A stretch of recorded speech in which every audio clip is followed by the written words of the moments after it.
Getting your children to do their homework does not have to be a challenge. Maybe you find yourself with your child at home banging their head against the desk or the wall in frustration. Maybe you find your child just having crying meltdowns when you ask them to do an activity that was sent home with them. Maybe you have a child that is just shut down, no longer listening to you, cannot take anymore. And then, of course, looking back at mom and saying, looking at yourself within and saying, I can't do this. I cannot do this. I am frustrated. And when I am frustrated, I can't get my child to listen, for them to do work. And so we are going to talk today all about how to take that stress away and how to make homework no longer a challenge. I am Christy Lewis, and I am a 20 plus year veteran teacher. I have been working both in the brick and mortar as well as the online space. I have a huge passion for differentiated instruction. I feel it is crucial that we teach to the whole child meaning we know what their strengths are, we know what their interests are, we know how they learn best. So as an online educator currently, I see that that is a popular space right now with the life that we are living. And whether you are brick and mortar or you are online, these next pieces that we will be talking about can be applicable no matter what the area that you're teaching in.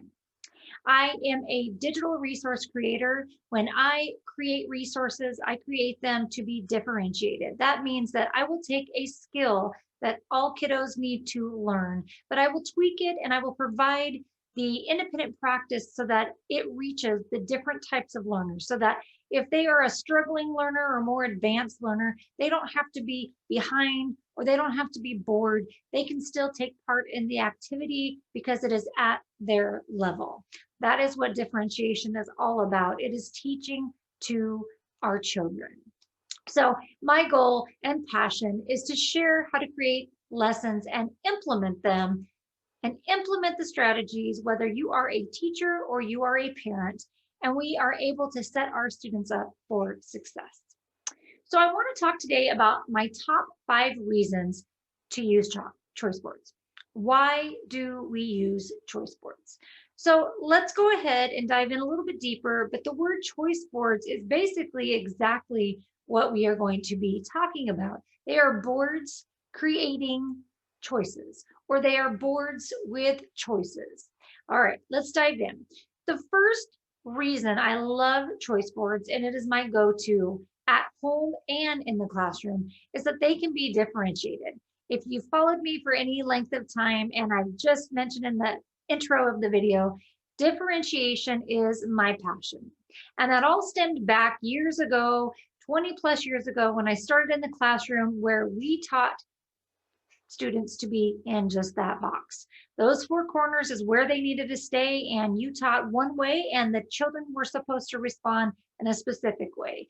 And over time, when I had the experience within the classroom, I quickly discovered that that is not how we are to teach.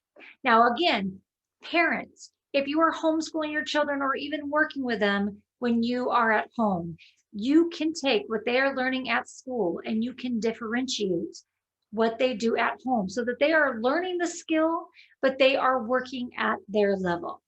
Let me give an example. My son struggles with reading. He is a hands-on learner.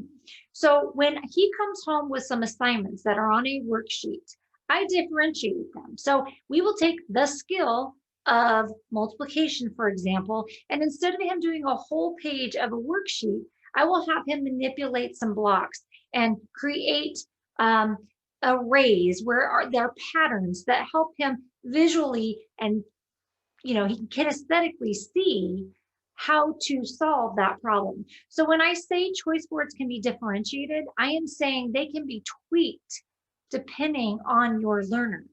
So they also can be differentiated for the skill that is being taught or that needs to be practiced. So it is not a one size fit all type, and I will show some examples here in a little bit how I have differentiated, But differentiation can be across a lot of ideas, meaning types of learners, how they learn. Do they learn more visually? Do they learn more hands-on? Maybe they are an auditory learner. Maybe they're a read-write thinker where they excel when they read and they write. They might be interpersonal or intrapersonal. There's a whole lot of different learning styles that students learn best with.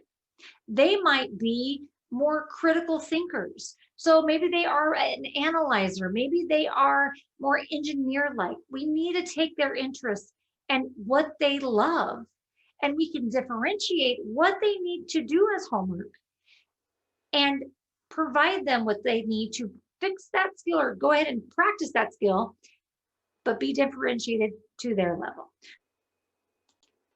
So that is differentiated. That is my first reason to use choice boards.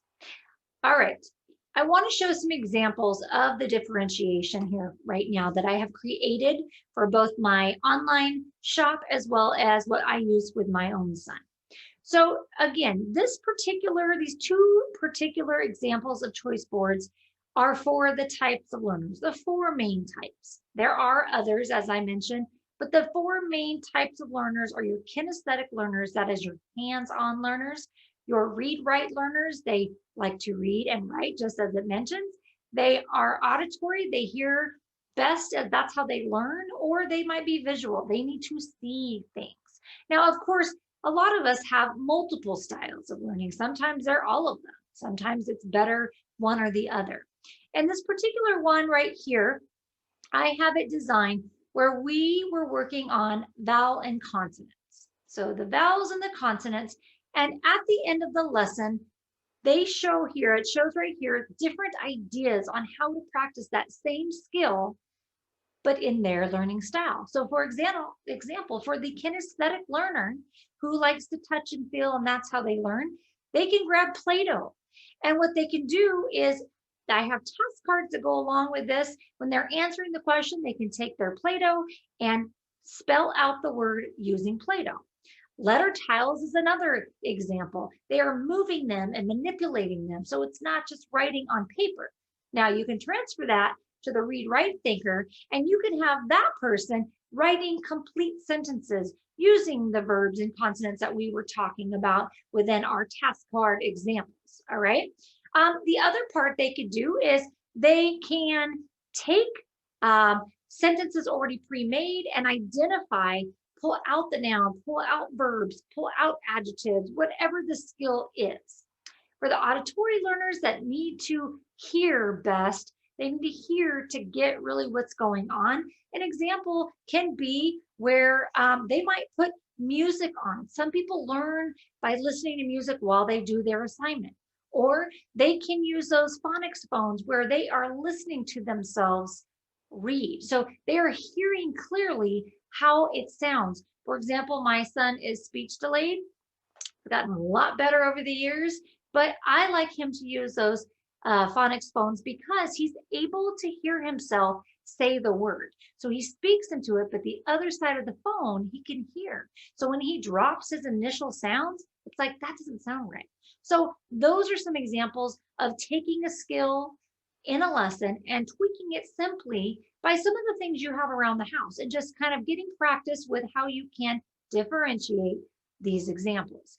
And then lastly, on this particular task choice board here, for the visual learners that see and they do best by looking, okay, you can color code things. Sometimes we can color code papers and print things out, or if printing is an issue, highlight in different colors, okay? That is an option. And of course, drawing and illustrating. So again, these are the types of learners, but then again, you can differentiate based off of the interest. All right, and I'll show you an example of that in just a minute. Over here, this task card here, same thing. I am focusing on the four main types of learners. This one, though, was a set of sight words that I created for my son. He loves dinosaurs. So again, taking the student's interest or your child's interest and figuring out, okay, how can I motivate them to do what they need to do? You grab their interests. He loves dinosaurs. And when he was struggling to read, I was bound to determine that he was going to know his sight words. And so in order for him to do that, and that buy-in was, I created all of these sight words with dinosaurs on them that my daughter drew for me. And you would be amazed. He wanted to read them over and over and over. So I took those flashcards with those sight words and those dinosaurs, and we did the same similar choice board. He had a choice. Now, it doesn't mean he couldn't do just one thing. It doesn't mean he couldn't do the whole thing. He could do all the different activities, different days. But when you give them a choice, right, they have exactly what it says, the choice to pick. I am not telling him what to do. I am setting it up so that all of those choices that are available to him are on that board, and he will get to them. But when he gets to them is up to him, okay, which is why we say it's a choice board. But an example real quick of some kinesthetic examples with those dinosaur sight words. Again, Play-Doh, I can use the same type of activities, and this is what is amazing. You can take one vague choice board and use it for various skills. So earlier we were talking about vowels and consonants and things like that with grammar. Over here, we're talking about sight words. So again, I have the Play-Doh. He can spell those words out in Play-Doh letters. He can flatten a piece of Play-Doh and draw with a toothpick the words, right? There's a lot of different things. In this particular one, an example of another hands-on activity was we printed all of the flashcards out with all the sight words, we duplicated them, and we played a game of war. Now, he may not know how to play war. Your child might be younger where they don't know what war is with the playing cards. But with these, when they're sight words, we're flipping them over, and whoever says the word the fastest, right, gets that pile. So super creative, not a whole lot of prep, but it's an option. The same thing goes when we move on to the read, write, thinker and those dinosaur sight words. We can go ahead and the read, write, thinker can create a sentence using the sight word and underline it. Or maybe if they are more advanced and they love to write stories, write a story with all of those sight words in it. So that's an example. So you could go through on the auditory and visual, and there's other types of learners, but really trying to figure out what you have around the house and figure out how your child learns best. And you will be amazed at the buy-in that happens when it is something that they are interested or how their little brains work. The second reason to use choice boards is that it is effective. So again, if you know how your child learns and what they are interested in, if you have buy-in, right, they are going to work for you. They are going to get the work done.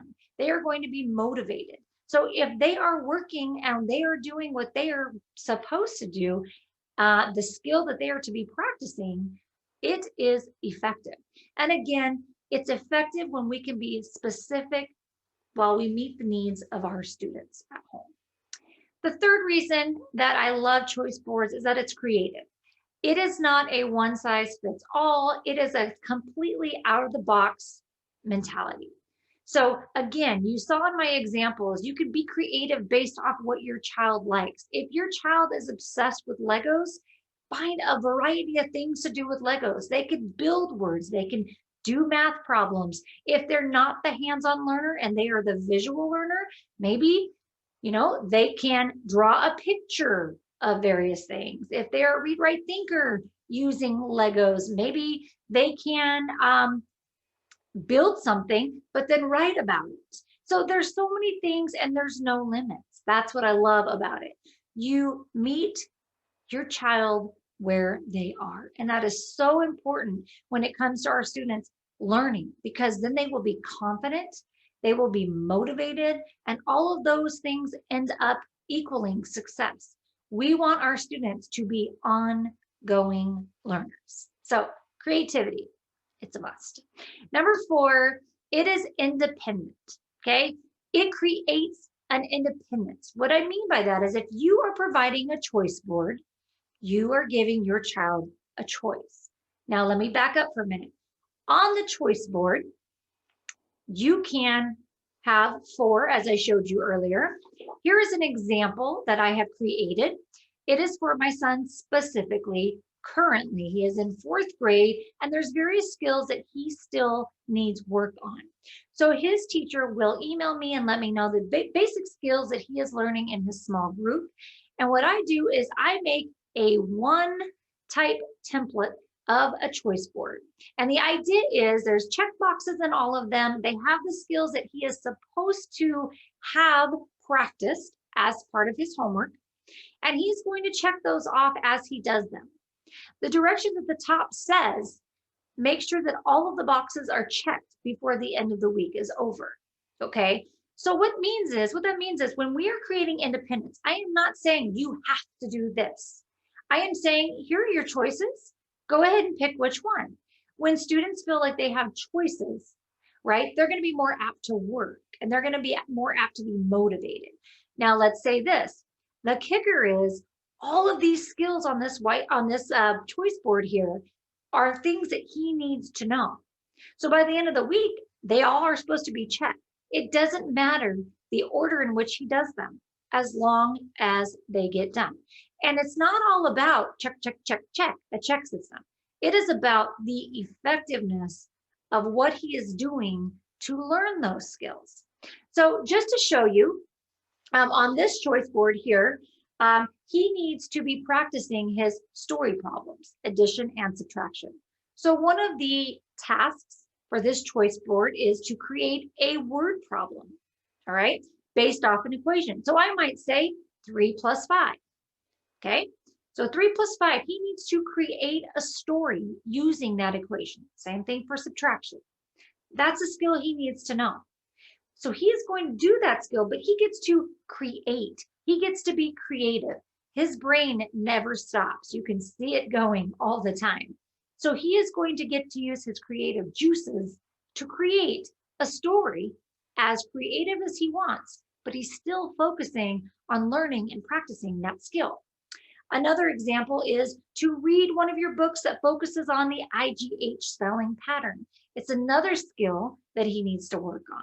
So I have some books at home that focus on that. But if you don't have books specifically to a spelling pattern you're working with, you can simply grab a book, write a sentence, and they then are going to identify the IGH spelling pattern or whatever you're working on. So with this choice board, it is independent. He gets to choose what he wants to do in any order. Now, you can create it to where they all have to be done by the end of the week, or maybe you're going to do a tic-tac-toe concept where they have to get 3. Now, if you notice here in the middle, it says free choice idea. That doesn't mean he doesn't get to do anything. He just gets to tell me which one of these skills would he like to do and how would he like to do it. So we are creating independent thinkers. We are creating students that have to self-reflect and self-monitor and problem solve, right? So independence is huge. And last but not least, number 5, accountability. So that goes back to the fact that, hey, you have a choice. You do any order that you'd like. Okay, you want to do 2 in today? You can do 2. You want to do 1 today and 3 tomorrow? You can do that. That is where that independence piece goes.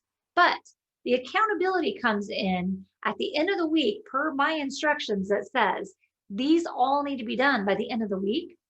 That makes your child be accountable. They had a choice. You didn't tell them what to do. Behind the scenes, the choice boards are the skills they need, but they had a choice how they got there.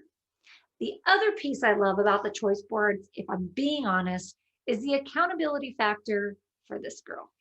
So our lives are busy. I work full-time teaching online. You're busy. We are busy. Moms have a full-time job, constant loads, constant ever-changing schedules, but yet we need to still make sure our students are learning at home and getting that extra support. So to be honest, not only is that choice board for him, it is for me, meaning that by the end of the week, I need to make sure that he has gone through those skills and that we have made sure he has mastered them. So those are the five main reasons why I love choice boards. I think they're highly, highly effective. When you start implementing choice boards in your home, in your classroom, however you do this, they are both applicable in the class and at home. You start to feel a new feeling. You're not crying and pulling your hair out. Now you're just like taking a sigh of relief. You are smiling, and atta girl, you got this. So we are going to be starting to turn that frown quickly upside down. And then we are going to start enjoying working with our child and getting those assignments and homework done, because now it is not going to be a hassle and it's not going to be a challenge. It is going to be something we are celebrating as we start to see success and motivation, and your child starts to be confident, and there's nothing better than that. So all that said, I would love to share some more with you. You can visit us at createdtoteach.com. We have a variety of digital resources. Most of them are differentiated. So like I mentioned earlier, they are set up for that independent practice for beginning, middle, and end, or meaning below basic, basic, and above basic. Or we can say working below standards, at standard, and above. So you can check those out. We have them in a variety of content areas. You can also visit us on Facebook, also Instagram, as well as Pinterest, Created to Teach. We would love to see you there. If you have any questions at all, go ahead and feel free to leave them in the comments, and I will see you in the next video. See you later.